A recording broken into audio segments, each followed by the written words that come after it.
to our channel. We're going to talk a little bit more about our interview with Kent Trollen. And it's going to be fun. Yeah. There was a lot that Kent shared with us, and there was a lot that we pulled from after listening to it and reflecting. All good. All positive. Stick with us and check out the dialogue we have in retrospect from the interview with Kent. Let's get right to it. Windy out here. Welcome back to our channel, and we're going to do a recap. I'm Greg LeBon. This is Kathy LeBon. We're going to do a little recap on our interview with Kent Trollen. We had so much fun with Kent, and there were so many wonderful things that were shared, and we thought we'd add a few more things, right, sweetheart? Yes, I want to recap. But the first thing let's show people where we are. Let's take a moment. We got outside and we're came in down to San Clemente, halfway out the edge of the pier, and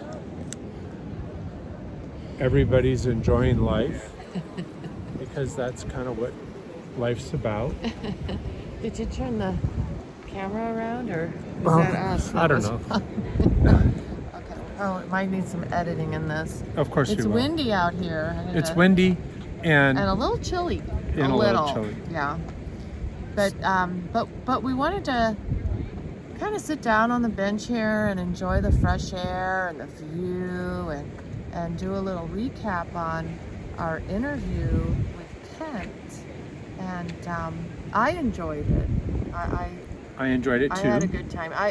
Anytime we talk to Kent, it's just an enjoyable time. And in fact, I'll ask Greg, let's call Kent because he's really somebody that is worthwhile to sit down and chit chat. He understands community and relationship and people. Okay, so as I was saying, this is gonna be a little choppy because Greg likes to do shorter clips. Sorry, I'm the one that likes chips. He does the clips. Okay, so potato chips on these iPhone videos, because I think it's just easier with the storage of information. But anyway, what I was going to say was, and help me remember, Kent went back to Wisconsin. Yes. As he said in the interview, and I remember we were with him like one of the last days. There's our Scruffy. Scruffy wants to join us. Okay, we'll pull Scruffy over. So he was with us one of the last days. We took him somewhere. We were in the car, and what was that? I don't remember. Do you remember? Kent will remember. What? I'm not following. One of the last days he was here before he moved. Oh, okay. We were together. We were all together. Actually, we went and had a lunch or dinner with Todd Vanderplan with Kent. Oh my God, yes. Do you remember that? Yes, because I remember it was a long drive. You know, when you got to travel around LA, it might be a little bit different now because everybody's at home, but sometimes you got to make these potty stops. And I remember we stopped at that Round Hotel. Maybe that's where he parked his car, and we met him. Yeah, we met him. And I remember having to carpool, run in and go to the bathroom and whatnot. Yes, so we had this wonderful dinner with Todd Vanderplump and his wife Lee and his daughter. And like I said, I'm terrible with names. I just admit it up front. Vanessa. Vanessa, yes. And Vanessa's in the foreground of one of those photos from that Corona Del Mar project. Of course, probably as a little girl, like a little girl. Okay, yeah, I was gonna 7 say, years she's old or probably something. in a bikini, looking awesomely hot because didn't she do gymnastics or something? Yes, she was rhythmic gymnastics. So she's now an actor and roller derby queen and all kinds of fun stuff. Right. We are rolling. Awesome. So we're back. So what I found interesting in that talk, Greg's going to do irritating things like shove the phone into the dog's face and whatnot. How could you not like Scruffy? These are all the soldiers, right? Yes. That are down here, yeah. So anyway, on with their weekend off. So how much history and what these artists did. I don't know if that truly got communicated. Projected, Right. yes. As Todd said, it was timing. It was, As Kent said, it was time. Yeah, who did I say? You said Todd. Todd, yes. Oh, God, all right, I need a cup of coffee too, okay? As Kent said, and because I was thinking Todd, because I think Todd is being instrumental in kicking this off, and Right. and Gary, Yeah. right? Very Kirk, yeah. Based off my research, you have to fill in for me. This is like, I would come back to the teacher and I go, did I research that right? Is that right? So here's what I have to say to this. Okay. What the heck was going on before that? Nothing? Or just stop, let me present. Nothing? Or just people shoveling up little turtles and Yes. flat porpoises? Let me present. So because this is astounding that these men had this vision. Someone had this vision. Someone had this idea. Yep. Compassion. They had the listen, they went to architecture. Imagination. They went to architecture school. They were contractors. They knew heavy equipment. They knew how to draw plans up. And they just had an eye for art. I know he wants to stop this. So I find this astounding, and I am not by any means the newbie, but I'm going to call myself the newbie. I'll play the role of the newbie, okay? What these people did, these men, I'm going to say Todd and Gary and Kent and I'll put Greg and Brandy, and now you're going to help me with names. You know much more of these people. Yeah, Kevin Crawford, Jeff Poland, the Cassidys, Bob and John Cassidy. Do you people realize when I Consolidate. say you people, I'm speaking both to the general public, but also to the names we just named. You started an industry. You started an art form that brought people joy, happiness. A lot of people have professional sand sculpture. To see that is on their bucket list. I don't know if you guys know that, but that's fact. Right, And we've done Make-A-Wish for that. yes. But also I'm thinking, just going into the elder care homes and talking with the people, that's on their bucket list, is to see a high art sand sculpture. And I want to say more, please. Okay. We apologize. It's gonna be a little choppy, but it's just how the data. And this was spontaneous. We sat down on a bench on the pier. So, in addition to that side of art,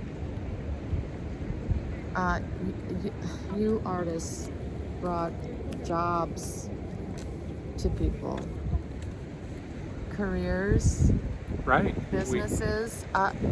We have a lot to be grateful It's astounding, to them for their energy to do the things they did. Kind-hearted, not created the knowing, market. going out on their own, coming up with these ideas of bringing heavy equipment into this art form. And no one's really ever been able to repeat that to the level that they did it since. And There's been a few big ones, but yeah, it was all inspired by what was done back in the 80s. yes, and I think we need to keep that spirit alive that Kent talked about, because we didn't tell our kids the 80s were like something completely different. I haven't said this out loud before, but in my mind sometimes when I'm thinking to myself, I call it the roaring 80s. I like the Roaring Because Twenties. it was great. There was this pass through of knowledge, and there was also a pass through of income to others that helped along the way, or in any business. It didn't matter what the corporation was. I know I'm getting a little off task here, but what would you like to add? I'm going to cut for now. So another topic I wanted to bring up was, the Imperial Beach U.S. Open contest really getting too successful for itself. 200,000 people. But there were some people that need to be recognized for that. Debbie Yeah, Debbie Longley. Yes, And Gordon and Joyce Summer, who were helping with the marketing on that event. yes, And sponsorship and promotion. What happened in the end was, I think there were like 450,000 people, or 400,000 people. Everybody has a different guess, Okay. but it was a lot. So we're in that neighborhood, but wait, you used to quote this statistic, and there were only like 1 or 2 other events in the entire United States. The Kentucky Derby, you used to name these off. Indianapolis 500 that draw that kind of crowd, right? And so one of the things that stopped it in time was the cost, and in particularly, I believe it was the line item of police and security, wasn't it? Weren't they asking for lifeguards and cleanup? It went on and on. Yeah. And the event was free, so there wasn't enough revenue generation to the actual event promoters that helped put it on. Well, anyhow, when we heard that event was ending, phone calls happened between me and Kent Trollen and Gordon and Joyce Summer, and we talked about how do we keep this moving, and that was the beginning of the U.S. Sand Sculpting Challenge. And I want to have Kent back on with Gordon and Joyce and talk about that whole experience. Right. We want to interview all 3 of them because they are very instrumental in keeping the high art of sand sculpture alive in the San Diego community, and Very true. They need to be recognized, and they have been recognized. So we want to continue that and get the word out and the message to people. There goes the train. The beautiful San Clemente on the San Clemente Pier.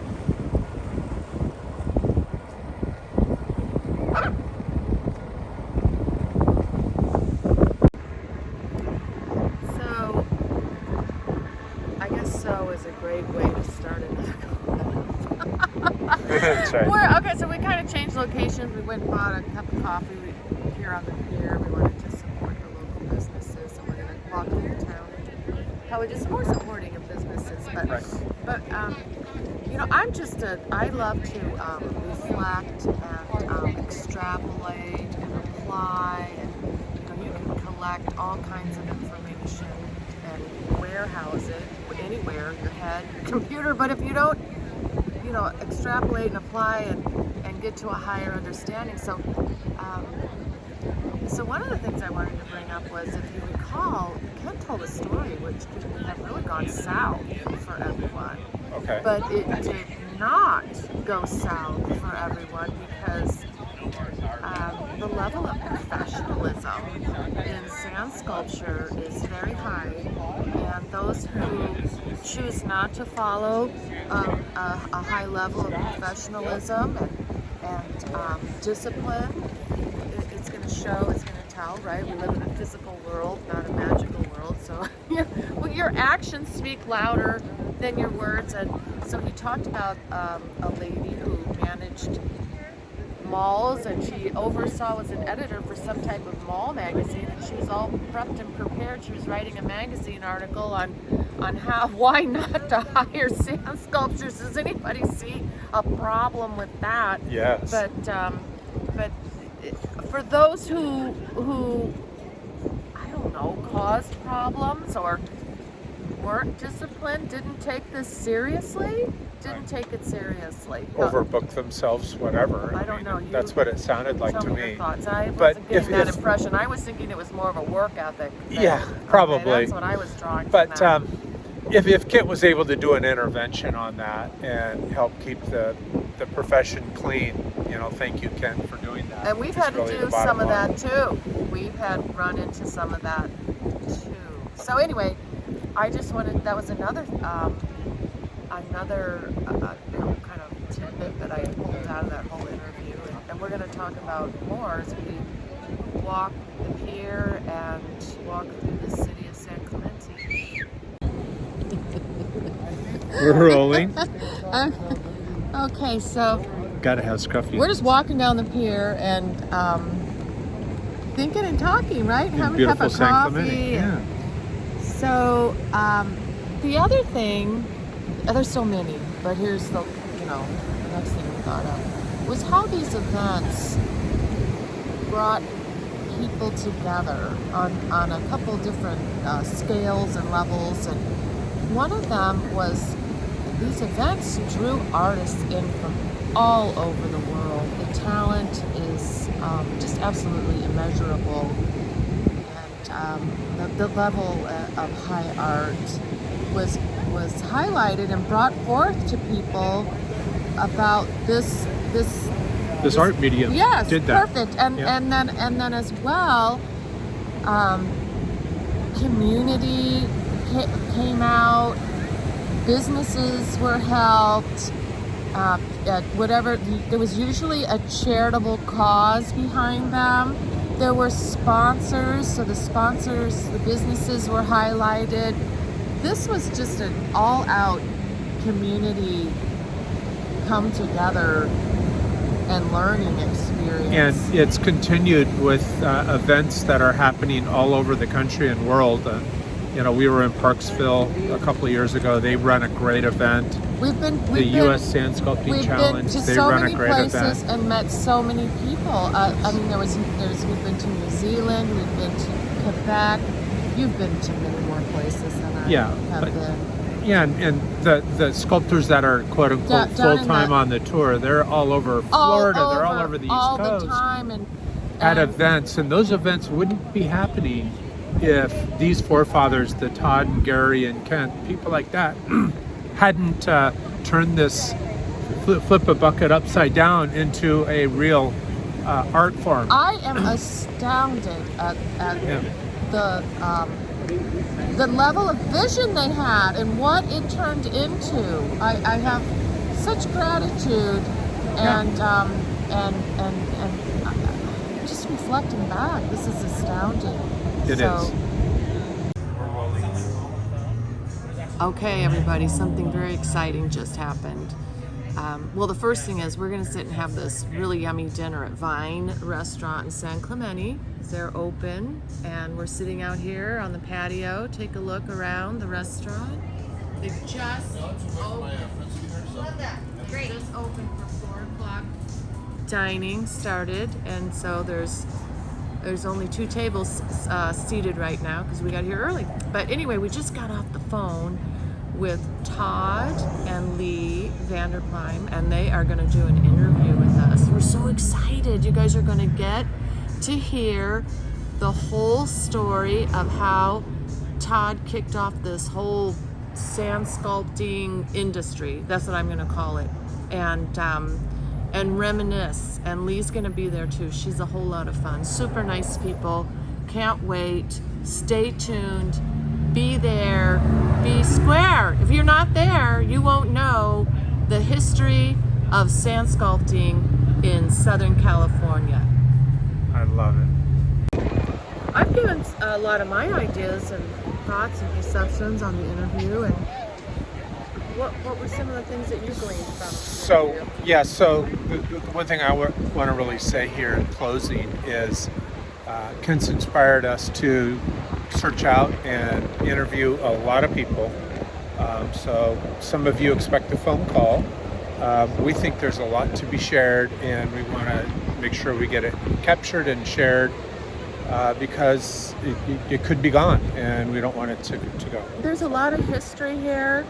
There's a lot of good storytelling, and we need to share that. We've all been so sequestered for almost a year now as artists, and we need to come out and talk and share our stories and how we help to build this sand sculpting community. We love you. We love you dearly. We're thinking about you always.